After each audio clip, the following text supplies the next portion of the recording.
Susunod na young artist, mukhang mahiyain pero marami namang galing na ipapamalas. Hi, ako po si Hans Gerald A. Santos. Ako po ay 9 years old. Nagsimula po akong kumanta nung 6 years old po. Sa balitaan ko kasi, maliban sa pagkanta talaga, mahilig ka talagang gumawa ng kanta. Minsan po, pag wala akong magawa sa bahay, gumagawa po ako ng konting mga kanta sa mga sentence lang po. Baby po tawag namin sa kanya. Wala na pong bata sa amin. Siya lang yung pinakabata. Kaya ganun po siya talaga ka-baby sa amin.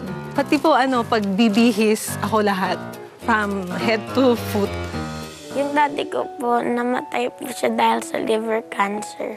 Namimiss ko na po yung daddy ko. Ramdam nila na talagang parang ang hirap ng mawalan ng isang ama. Every time na nagmumukmuk ako, sinasabihan nila ako na tama na kasi pag once na malungkot ako, malungkot din po sila. Kaya ako, nilalakasan ko yung loob ko na maging, okay. Kaya po pagkasama ko si Mami, palagi ko po siyang hinahag. Kasi po hindi ko po kayang wala si Mami.